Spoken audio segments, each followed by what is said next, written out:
Hi guys, this is Mujeeb and welcome back to your own channel stage of knowledge. Guys, English speaking की इस 5th video में आज हम सीखेंगे has और हैव का यूज़। इससे पहले की वीडियोस में हमने simple sentences, present, past, future तीनों ही कैटेगरीज के सीख लिए हैं, उसकी प्रैक्टिस भी कर ली है। आई होप दैट आपने उन सभी वीडियोस को 1 बाय 1 देख लिया है और आपको बनाना भी आ गया होगा। चलिए आज हम जान लेते हैं हैज़ और हैव का यूज़। तो वीडियो को स्टार्ट से लेकर एंड तक जरूर देखिएगा। गाइस, सबसे पहले मैं आपको हैज़ और हैव के हिंदी मीनिंग के बारे में बता देता हूँ कि हैज़ और हैव का मतलब क्या निकलता है। तो गाइस, जैसा कि यहाँ पर लिखा हुआ है हैज़ और हैव, इसका मतलब होता है पास है। जी हाँ, हैज़ और हैव दोनों ही का मतलब निकलता है कि पास है और इनका यूज किया जाता है पोजीशन के लिए। जी हाँ, पोजीशन के लिए हैज़ और हैव का यूज किया जाता है। पोजीशन मतलब होता है अधिकार। अधिकार बताने के लिए हम हैज़ या हैव का यूज करते हैं। हम टेंस नहीं पढ़ रहे हैं, मैं आपको क्लियर कर दूं, हम यहाँ पर सिंपल सेंटेंसेस को सीख रहे हैं। टेंस में हैज़ हैव का यूज अलग होता है, वहां पर उसके साथ मेन वर्ब का यूज होता है जो कि वर्ब की थर्ड फॉर्म का यूज होता है, जो हम अपने आगे की वीडियोस में कवर करेंगे। जब मैं आपको टेंसेस पढ़ाऊंगा तो वहां पर हैज़ हैव के साथ हम V3 का यूज करेंगे परफेक्ट में। लेकिन यहाँ पर हैज़ और हैव का मतलब आपको जान लेना है जो कि पास है।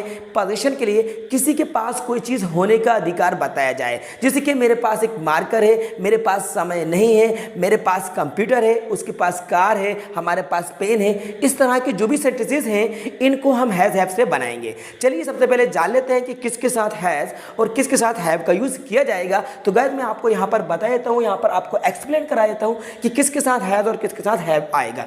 तो गाइस, यहाँ पर आप देखेंगे he, she, it, name, singular subject के साथ हमें यूज करना है हैज़ का। तो याद रखिए गाइस, जो भी सिंगुलर सब्जेक्ट होते हैं ही, शी, इट, नेम और सिंगुलर नंबर सब्जेक्ट किसी का नेम हो सकता है, तो उसके साथ आपको लगा देना है हैज़। अब जो हमारे प्लूरल सब्जेक्ट्स होते हैं जैसे कि आई, यू, वी, दे और plural number subject I, you, we, they के अलावा भी जैसे कि बॉयज़ है, गर्ल्स है, चिल्ड्रन है, जो भी प्लूरल नंबर सब्जेक्ट्स होंगे उनके साथ हमें यूज़ करना है हैव का। ओके, ये क्लियर हुआ। लेकिन हैज़ और हैव ये अफर्मेटिव सेंटेंस में यूज़ किया जाएगा।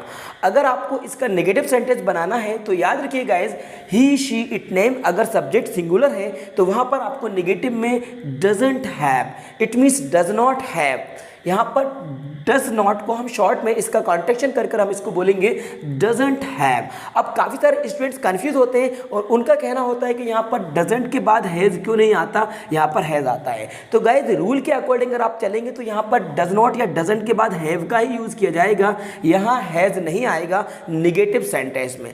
अफर्मेटिव में तो हैज़ आएगा, लेकिन नेगेटिव में आपको डजंट हैव या डज नॉट हैव का यूज़ करना है। अगर आपके सब्जेक्ट आई, यू, वी, दे इनमें से कोई सब्जेक्ट है तो आपको नेगेटिव में डू नॉट हैव मतलब कि डोंट हैव का यूज़ करना है। तो यहाँ पर डू नॉट या डोंट हैव का यूज़ किया जाएगा नेगेटिव में। चलिए मैं आपको पहले इसके स्ट्रक्चर्स एक्सप्लेन करा देता हूँ, इसके बाद हम इसके कुछ एग्जाम्पल्स देखेंगे और साथ में हम इसकी प्रैक्टिस भी करेंगे। तो गाइस, यहाँ पर देखिए हमने स्ट्रक्चर्स को राइट कर दिया है, अफर्मेटिव, नेगेटिव, इंटरोगेटिव और नेगेटिव इंटरोगेटिव, जैसा कि आपने पहले की वीडियोज़ में जान लिया है, सीख लिया है कि ये क्या होते हैं। तो देखिए गाइस, सबसे पहले हमें यूज़ करना है सब्जेक्ट का, इसके बाद या तो हैज़ आएगा या हैव आएगा। कब हैज़ कब हैव ऊपर लिखा हुआ है, आपने देख लिया है। इसके बाद ऑब्जेक्ट का यूज़ करेंगे, जो नाउन होगा, जो ऑब्जेक्ट होगा वो यहाँ पर आ जाएगा। नेगेटिव सेंटेंस बनाना होगा तो आपको सब्जेक्ट के बाद डज नॉट हैव या फिर डू नॉट हैव, इन दोनों में से किसी का भी यूज़ होगा, या तो डज नॉट हैव या फिर डू नॉट हैव का यूज़ होगा। इसके बाद आपको ऑब्जेक्ट लगा देना है। इंटरोगेटिव सेंटेंस अगर आप बनाएंगे तो स्टार्टिंग में WH फैमिली वर्ड का यूज़ करेंगे।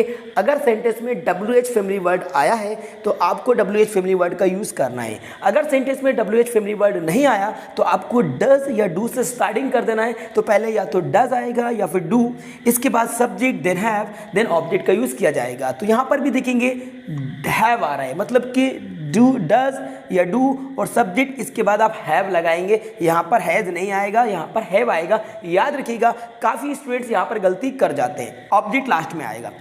नेगेटिव और इंटरोगेटिव है तो आपको WH फैमिली वर्ड स्टार्टिंग में लिखना है। अगर सेंटेंस में आया है तो, नहीं आया तो डज या डू, इसके बाद आपको सब्जेक्ट, देन आपको नॉट और हैव प्लस ऑब्जेक्ट का यूज़ करना है। अब देखिए WH फैमिली वर्ड क्या होते हैं, ये आपने पहले ही सीख लिए होंगे, जान लिए होंगे कि कब, कहाँ, कैसे।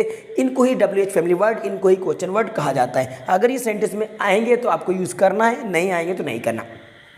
यदि आपका क्वेश्चन क्या से शुरू होता है, जिसका आंसर हाँ या नो में आ जाता है, यस या नो में आ जाता है, तो वो या तो डू से स्टार्ट होगा या डस से स्टार्ट होगा। ये बात मैंने आपको स्टार्टिंग में ही बताई थी, लेकिन वहाँ पर इज, एम आर, वाज, वर या विल बी का यूज़ किया जा रहा था। लेकिन यहाँ पर आपको हैज़, हैव का यूज़ और डू और डज का यूज़ करना है, साथ में आपको नॉट का यूज़ करना है नेगेटिव सेंटेंस में। चलिए हम इसकी कुछ एग्जाम्पल्स देख लेते हैं, इसके बाद हम इसकी और भी एक्सरसाइज को देखेंगे और भी काफ़ी सारे एग्जाम्पल्स मैं आपको यहाँ पर बताने वाला हूँ। तो गाइस देखिए, सबसे पहला एग्जाम्पल मैंने यहाँ पर लिखा हुआ है, He has a car.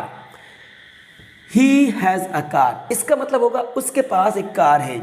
He has a car. तो सब्जेक्ट यहाँ पे he है, इसलिए हमने he के साथ यूज़ किया has का। तो he has a car, उसके पास एक कार है। ये पोजीशन बताया जा रहा है, कार के होने का अधिकार बताया जा रहा है। तो he has a car, उसके पास एक कार है। नेगेटिव क्या होगा गाइस, देखिए he does not have a car. तो हमने क्या करा, ही के बाद यहाँ पर डज नॉट का यूज़ किया जाएगा, क्योंकि सब्जेक्ट यहाँ पर सिंगुलर है, ही है, तो he does not have a car. तो याद रखिएगा यहाँ पर हैव आ जाएगा, यहाँ पर हैज़ नहीं आएगा। अफर्मेटिव पहला वाला था, इसलिए यहाँ पर हमने हैज़ लगाया। नेगेटिव बनाने के लिए डज नॉट के बाद हैव आता है, तो he does not have a car. Okay, interrogative देख लेते हैं, क्या उसके पास कार है, क्या उसके पास कार है। तो पहले या तो डू आएगा या डज आएगा। सब्जेक्ट यहाँ पर सिंगुलर है, ही है, तो स्टार्टिंग में हम यूज़ करेंगे डज, इसके बाद आएगा he. Does he then have a car, does he have a car. इसका आंसर यस या नो में आ जाएगा। Yes, he has a car. Negative answer होगा no, he doesn't have a car, he doesn't have a car. तो जब answer हाँ या ना या फिर यस या नो में आ जाए, तो वो हमारा सेंटेंस स्टार्ट होगा डू या फिर डज से स्टार्ट होगा। और जो आंसर डिटेल में आए, जिसका आंसर डिटेल में आए, तो उसको हम WH फैमिली वर्ड से, क्वेश्चन वर्ड से स्टार्ट करते हैं, जो हम आगे के एग्जाम्पल्स में जानेंगे और सीखेंगे। चलिए इसका हम नेगेटिव का इंटरोगेटिव बना लेते हैं। क्या उसके पास कार नहीं है, क्या उसके पास कार नहीं है। तो नेगेटिव इंटरोगेटिव है, कैसे बनेगा देखिए, does he not have a car, does he not have a car. क्या उसके पास कार नहीं है, तो ये हमारा आंसर हुआ does he not have a car. तो हमने इसके फोर्थ एग्जाम्पल, चारों एग्जाम्पल्स हमने देख लिए हैं, जो कि हमारे सिंगुलर सब्जेक्ट वाले थे। यहाँ पर हमने हैव का यूज़ किया। चलिए अब हम हैव का भी यूज़ कर रहे थे, एक एग्जांपल हम हैव का भी देख लेते हैं। इसके भी हम अफर्मेटिव, नेगेटिव, इंटरोगेटिव, इंटरोगेटिव का नेगेटिव बना लेते हैं। तो देखिए मैंने यहाँ पर एग्जांपल लिखा हुआ है, दे have many books, they have many books. इसका मतलब क्या हुआ, उनके पास बहुत सारी पुस्तकें हैं। दे हैव मैनी बुक्स, तो मैनी मतलब होता है कई या बहुत। उनके पास बहुत सारी पुस्तकें हैं। दे, तो दे प्लूरल सब्जेक्ट है, इसलिए यहाँ पर हमने यूज़ किया have. They have many books, books plural है, तो दे हैव मैनी बुक्स, उनके पास बहुत सारी पुस्तकें हैं। अब इसका नेगेटिव क्या बनेगा, ये भी आप देख लीजिए। दे के साथ हम यूज़ करेंगे do not, they do not have many books, they don't have many books, उनके पास बहुत सारी पुस्तकें नहीं हैं। ये हमारा गाइज नेगेटिव हुआ। चलिए अब इसका इंटरोगेटिव भी देख लेते हैं। इंटरोगेटिव कैसे बनेगा, स्टार्टिंग में हम यूज़ करेंगे डू, जैसा कि मैंने आपको पहले ही बता दिया है। सब्जेक्ट यहाँ पर हमारा दे है, जो कि प्लूरल है, इसलिए यूज़ किया जाएगा डू का। Do they have many books, do they have many books, क्या उनके पास बहुत सारी पुस्तकें हैं। इसका आंसर हाँ या ना में आ जाएगा। हाँ उनके पास बहुत सारी पुस्तकें हैं, या फिर नहीं उनके पास बहुत सारी पुस्तकें नहीं हैं। अब हम देखते हैं इसका नेगेटिव और इंटरोगेटिव तो कैसे बनेगा। देखिए, do they not have many books, क्या उनके पास बहुत सारी पुस्तकें नहीं है। तो गलत यहाँ पर हमने हैज़ और हैव के दोनों ही एग्जांपल्स देख लिए हैं। हमने अफर्मेटिव, नेगेटिव, इंटरोगेटिव, इंटरोगेटिव का नेगेटिव, दोनों ही तरीके से हमने इसके एग्जांपल्स को देख लिया है, समझ लिया है। अब इसके अलावा मैं आपको कुछ और एग्जांपल्स बता देता हूँ। जैसे अगर कहूँ कि मेरे बहुत से दोस्त हैं, मेरे बहुत से दोस्त हैं, तो गाइस यहाँ पर भी इसको हम हैज़ हैव से ही बनाएंगे। इसमें भी पोजीशन बताया जा रहा है कि मेरे पास बहुत से दोस्त हैं, ऐसा ना बोल के मेरे बहुत से दोस्त हैं ऐसा बोला जाएगा, लेकिन इसका सेंस वही निकलेगा। गाइस इसका सेंस यही निकलेगा, जैसे कि अभी पास निकल रहा था वैसा ही इसका सेंस होगा। लेकिन इसको ये नहीं बोला जाएगा कि मेरे पास बहुत से दोस्त हैं, इसको यूँ बोला जाएगा कि मेरे बहुत से दोस्त हैं। तो मेरे की इंग्लिश क्या होगी, आई के साथ हम लगाएंगे हैव, और बहुत से के लिए हम यूज़ करेंगे many. I have many friends, I have many friends. उसकी 3 बहनें हैं, उसकी 3 बहनें। अब देखिए यहाँ पर उसकी 3 बहनें हैं। अब यहाँ पर उसके पास ना बोलकर इसमें ये कहा जा रहा है कि उसकी 3 बहनें हैं। तो उसकी 3 बहनें हैं, तो यहाँ पर आप यूज़ करेंगे ही या शी, कुछ भी यूज़ कर सकते हैं। वैसे तो यहाँ पर आप ही का यूज़ करेंगे। तो क्या बनेगा, ही के साथ आएगा हैज़। He has 3 sisters.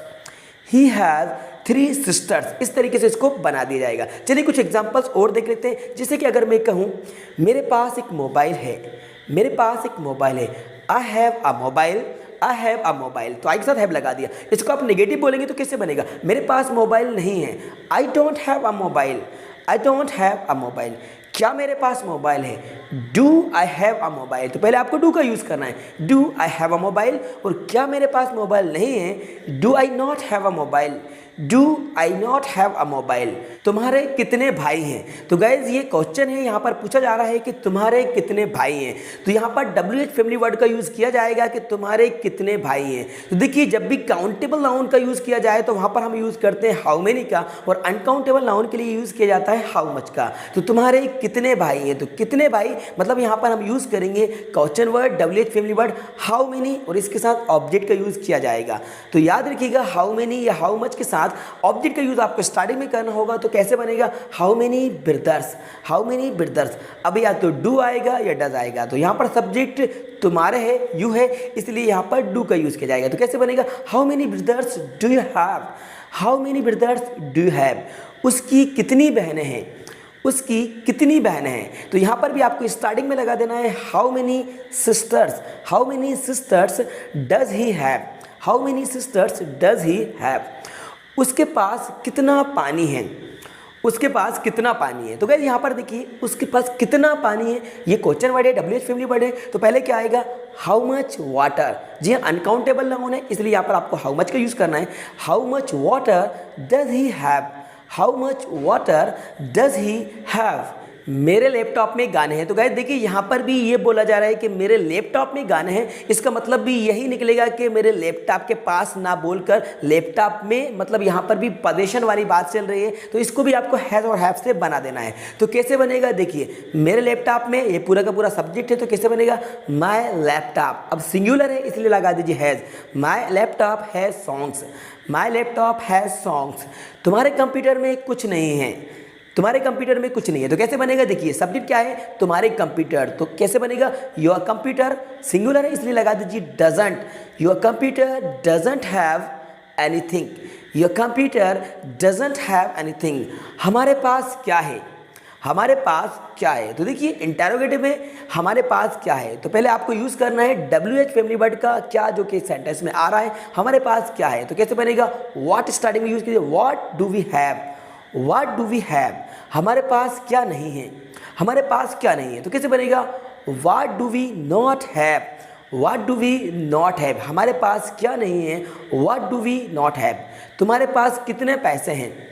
तो देखिए तुम्हारे पास कितने पैसे हैं, तो इसको कैसे बना जाएगा। सबसे पहले ये देखिए कि कितने पैसे, तो कितने पैसे आ रहा है, तो इसको बोला जाएगा how much money, how much money. अब लगा दीजिए डू, क्योंकि सब्जेक्ट तुम है इसलिए यू है, तुम्हारे है। तो पहले आप लगाएंगे how much money do you have, how much money do you have. Rahul के पास पेन है। यहाँ पर देखिए राहुल के पास पेन है, तो सब्जेक्ट यहाँ पर राहुल है जो कि एक नेम है, जो कि सिंगुलर है। राहुल के पास पेन है। तो कैसे बनेगा, देखिए सबसे पहले सब्जेक्ट राहुल है तो राहुल को हम राहुल ही कहेंगे। अब यहाँ पर आपको या तो हैज़ लगाना है या हैव लगाना है। तो राहुल के साथ हैज़ का यूज़ किया जाएगा। तो कैसे बनेगा, Rahul has a pen, Rahul has a pen. इसको आप नेगेटिव बनाएंगे तो कैसे बनेगा, डायरेक्ट अब आपको इंग्लिश में बनाना है, Rahul doesn't have a pen, Rahul doesn't have a pen. Interrogative बनाएंगे तो कैसे बनेगा, does Rahul have a pen, does Rahul have a pen. और इंटरोगेटिव का नेगेटिव बनाएंगे तो does Rahul not have a pen, does Rahul not have a pen. इस कमरे में बहुत सी खिड़कियां हैं, इस कमरे में बहुत सी खिड़कियां हैं। तो गाइस यहाँ पर जो सब्जेक्ट है वो है इस कमरे में। तो इसको हम यूज़ करेंगे दिस रूम, जो कि सिंगुलर है। तो इसके साथ आप लगा दीजिए has. This room has many Windows, this room has many Windows. उसके पास एक बल्ला है, उसके पास एक बल्ला है। तो यहाँ पर देखिए सब्जेक्ट क्या है, ही या शी। आप कुछ भी यूज़ कर सकते हैं क्योंकि कन्फर्म नहीं है, तो ही या शी कुछ भी यूज़ कर सकते हैं, डिपेंड करता है आपके ऊपर। तो हम चलिए इसको यहाँ पे ही ले लेते हैं। उसके पास एक बल्ला है, ही has a bat, he has a bat. मेरे पास एक आइडिया है, मेरे पास एक आइडिया है, ये भी इसी हैज़ और हैव से बनेगा। मे या मेरे की इंग्लिश क्या होगी यहाँ पर हम यूज़ करेंगे आई का। I have an idea, I have an idea. तुम्हारे पास कुछ नहीं है, तुम्हारे पास कुछ नहीं है। You don't have anything, you don't have anything. Guys इसको हम यू भी बना सकते हैं, you have nothing, you have nothing. तो आप डायरेक्टली यहाँ पर यू भी कह सकते हैं कि यू हैव नथिंग, या फिर you don't have anything, you don't have anything. चलिए गाइस अब क्वेश्चंस बनाना सीख लेते हैं कि इसमें किस तरीके से क्वेश्चंस बनाए जाते हैं, किस तरीके से सवाल पूछे जाते हैं, ये भी हम यहाँ पर जान लेते हैं। क्योंकि इंग्लिश में बात करने के लिए, इंग्लिश बोलने के लिए सबसे ज़्यादा हमें ज़रूरत होती है क्वेश्चंस की। जय गाइस अगर आप इंग्लिश बोलने की शुरुआत करते हैं तो अब एक सवाल ही तो पूछते हैं, आप किसी से क्वेश्चन ही तो पूछते हैं, इसलिए क्वेश्चंस पूछना आपको आना चाहिए। तो यहाँ पर इस कैटेगरी में क्वेश्चंस को किस तरीके से पूछा जाएगा, सिंपल सेंटेंसेस की कैटेगरी में क्वेश्चंस को पूछने के लिए हम यहाँ पर क्वेश्चंस को जान लेते हैं, जो मैंने आपको बोर्ड पर लिख दिए हैं। कुछ क्वेश्चंस मैंने यहाँ पर लिख दिए हैं, आपके पास कितने मोबाइल हैं, आपकी कितनी बहन है, इस तरीके से क्वेश्चन यहाँ पर राइट कर दिए। अब हम इसको इंग्लिश में बना लेते हैं। देखिए सबसे पहले हम इसी को सॉल्व कर लेते हैं कि आपके पास कितने मोबाइल हैं। तो देखिए ये इसी कैटेगरी का क्वेश्चन है कि आपके पास कितने मोबाइल हैं। तो आपको यहाँ पर ये देखना है कि इसमें WH फैमिली वर्ड का यूज़ हुआ है, जो है कि कितने। तो कितने मोबाइल, तो जो कि काउंटेबल नाउन है, तो आपको पहले यूज़ करना होगा हाउ मेनी मोबाइल्स। तो याद रखिएगा जब भी यहाँ पर इस तरह का क्वेश्चन हो, कितने या फिर कितना, तो जो काउंटेबल नाउन होती है तो कितने के लिए आपको हाउ मेनी का यूज़ करना होता है, और कितना के लिए हाउ मच का यूज़ करना होता है अनकाउंटेबल नाउन के बिफोर। ओके, इसके साथ ऑब्जेक्ट का यूज़ किया जाता है। तो यहाँ पर अगर कहा जा रहा है कि कितने मोबाइल, तो आपको पहले यूज़ करना होगा हाउ मेनी मोबाइल्स। अगर पूछा जाए कि कितनी पुस्तकें, हाउ मेनी बुक्स, कितनी बहनें, हाउ मेनी सिस्टर्स, कितने भाई, हाउ मेनी ब्रदर्स। ओके, तो अब हमारा क्वेश्चन ये है कि आपके पास कितने मोबाइल हैं। तो हाउ मेनी मोबाइल्स, इसके बाद आप लगाएंगे डू, उसके बाद सब्जेक्ट यू, देन आएगा how many mobiles do you have, how many mobiles do you have. आपकी कितनी बहनें हैं, आपकी कितनी बहनें हैं। तो इसको भी मैं पहले यूज़ करेंगे, कैसे यूज़ करेंगे, हाउ मेनी सिस्टर्स। अब यहाँ पर सिस्टर्स आ जाएगा, how many sisters do you have, how many sisters do you have. Salman के पास कितने पैसे हैं, सलमान के पास कितने पैसे। अब देखिए कितने पैसे जो कि अनकाउंटेबल नाउन की कैटेगरी में आता है, तो यहाँ पर आपको हाउ मच का यूज़ करना होगा। कितने पैसे, तो आपको पहले लगा देना है how much money, how much money. अब यहाँ पर सब्जेक्ट सलमान है, जो कि एक सिंगुलर सब्जेक्ट है, तो आपको यहाँ पर यूज़ करना होगा डज का। जी हाँ, हाउ मच मनी डज। अब सलमान लिख दीजिए, क्योंकि सलमान यहाँ पे सब्जेक्ट है। How much money does Salman have, how much money does Salman have. Guys आपको गलती नहीं करना है, कुछ स्टूडेंट्स यहाँ पर गलती कर जाते हैं, how much money does Salman have मतलब वहाँ पर वो हैज़ लगा देते हैं, तो हैज़ नहीं आएगा। डू या डज के साथ आपको हमेशा हैव का ही यूज़ करना है। हैज़ और हैव ओनली अफर्मेटिव में आता है। तो ये हमारा बनेगा how much money does Salman have. चलिए किसी इसके कुछ और एग्जांपल देख लेते हैं। जिससे मैंने लिखा है क्या आपके पास घड़ी है, क्या आपके पास घड़ी है। तो कैसे बनेगा, डायरेक्ट है, इसका आंसर हाँ या ना में आ जाएगा। तो हम यहाँ पे डू या डज से स्टार्ट करेंगे। सवाल यहाँ पर है कि क्या आपके पास घड़ी है, तो आपके है, इसलिए यू सब्जेक्ट है, तो आपको यूज़ करना होगा do you have a watch, do you have a watch. इस तरीके से इसको इंग्लिश में ट्रांसलेट कर दिया जाए। चलिए इसका एग्जाम्पल और देख लेते हैं। जैसे कि मीरा के पास क्या नहीं है, ये निगेटिव इंटरोगेटिव है, मीरा के पास क्या नहीं है। तो आपको करना क्या है, यहाँ पर देखिए मीरा के पास क्या नहीं है, जहाँ पे WH फैमिली वर्ड है जो है क्या। तो स्टार्टिंग में आप लगाना है व्हाट, व्हाट, इसके बाद आप लगाएंगे डज, क्योंकि सब्जेक्ट यहाँ पर सिंगुलर है, मीरा है। What does Meera not have, what does Meera not have. तो आपको जो नॉट का यूज़ करना है वो आपको सब्जेक्ट के बाद ही यूज़ करना है। जी हाँ, तो याद रखिएगा यहाँ पर नेगेटिव इंटरोगेटिव में सब्जेक्ट के बाद ही नॉट का यूज़ किया जाएगा। What does Meera not have. तो इस तरीके से यहाँ पर हमने क्वेश्चंस को बनाना सीखा कि आपको डायरेक्टली क्वेश्चंस बनाना आना चाहिए। अब इंग्लिश टू इंग्लिश भी क्वेश्चंस बना सकते हैं। इंग्लिश टू इंग्लिश आपको क्वेश्चन बनाने की प्रैक्टिस करना है। कैसे बनाएंगे, जैसे कि do you have mobile, do you have computer, do you have laptop, do you have book, do you have licence, do you have passport, do you have visa. इस तरीके से आप बहुत सारे क्वेश्चंस बना सकते हैं। आपको घर पर प्रैक्टिस करना है क्वेश्चंस बनाने की। सो गाइस अब आपको इंग्लिश टू इंग्लिश प्रैक्टिस करना है। अब आपको हिंदी में नहीं लिखना है, हिंदी में नहीं थिंक करना है। अब आपको इंग्लिश टू इंग्लिश प्रैक्टिस करना है, क्योंकि एक बार आपने कॉन्सेप्ट क्लियर कर लिया है, आपको समझ में आ गया है कि किस तरीके से सिंपल सेंटेंसेस को बनाया जाता है। तो गाइस अब आपको वहाँ पर इंग्लिश टू इंग्लिश आपको सेंटेंसेस को थिंक करना है, उनको बोलना है, उनको बनाना है। वहाँ पर आपको हिंदी नहीं बोलना है, हिंदी में आपको नहीं थिंक करना है। चलिए मैं आपको इसके कुछ एग्जाम्पल्स बता देता हूँ, आपको साथ में प्रैक्टिस करा देता हूँ। इसके बाद भी आपको खुद भी प्रैक्टिस करना है, अपने घर पर आपको प्रैक्टिस करना है, प्रैक्टिस आपको कंटिन्यू करते रहना है गाइस, आपको प्रैक्टिस नहीं रोकना है, तो प्रैक्टिस आपकी नहीं रुकना चाहिए। चलिए मैं आपको इसके कुछ एग्जांपल्स बता देता हूँ। For example, she has a beautiful doll, she has a beautiful doll, she doesn't have a beautiful doll, does she have a beautiful doll, does she not have a beautiful doll. They have many friends, they do not have many friends, do they have many friends, do they not have many friends। I have a car, I don't have a car, do I have a car, do I not have a car। You have many toys, you don't have many toys, do you have many toys, do you not have many toys। She has long hair, she has long hair, she doesn't have long hair, does she have long hair, does she not have long hair।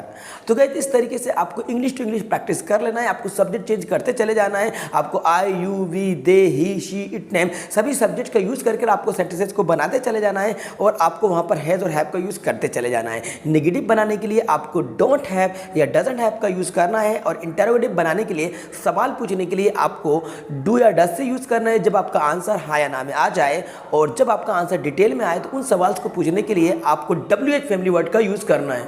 I hope guys आपके सारे concept clear होंगे, अब आपको समझ में आ गया होगा कि किस तरीके से हैज़ और हैव का यूज़ इंग्लिश में किया जाता है। तो गाइस आप इसका यूज़ करके आपको इंग्लिश बोलने की प्रैक्टिस करना है, आपको कंटिन्यू प्रैक्टिस करना है। Okay, so you have to practise, तो प्रैक्टिस आपकी नहीं रुकना चाहिए। तो गाइस उम्मीद करता हूँ वीडियो आपको पसंद होगी, तो गाइस वीडियो को लाइक कर दीजिएगा, अपने सारे फ्रेंड्स को ज़्यादा ज़्यादा शेयर कर दीजिएगा। और हाँ गाइस, यदि आपने अभी तक चैनल को सब्सक्राइब नहीं किया है तो गाइस आप चैनल को जरूर सब्सक्राइब कर दीजिएगा, साथ में बेल आइकन को प्रेस कर दीजिएगा, सो दैट आपको आने वाली वीडियोस की नोटिफिकेशन सबसे पहले टाइम पर मिलते रहेंगे। अगर आपने इससे पहले की किसी भी एक वीडियो को मिस कर दिया है तो उसकी लिंक डिस्क्रिप्शन बॉक्स में दे दी जाएगी, वहां जाकर आप उन वीडियो को देख सकते हैं, या फिर आप हमारे इस चैनल पर जाकर प्ले लिस्ट पर जाकर आप चेक कर सकते हैं। 1 2 3 4 क्लासेस ऑलरेडी आ चुकी हैं, 4 वीडियोस को ऑलरेडी अपलोड किया जा चुका है, तो आप वन बाय वन उन वीडियो को पहले देख लीजिए, क्योंकि समझ लीजिए, क्योंकि हमने जो स्टार्टिंग की है हमने बिल्कुल बेसिक से स्टार्टिंग, तो बेसिक से हम एडवांस लेवल की और इंग्लिश को सीखेंगे। इसलिए अभी जितनी भी वीडियोस को अपलोड किया जा रहा है आप किसी एक भी वीडियो को मिस नहीं कीजिए, सारी वीडियो को आप वन बाय वन देखते जाइए, समझते जाइए, बिल्कुल रिलैक्स होकर, और साथ में आप नोट्स भी कंप्लीट करते जाइए।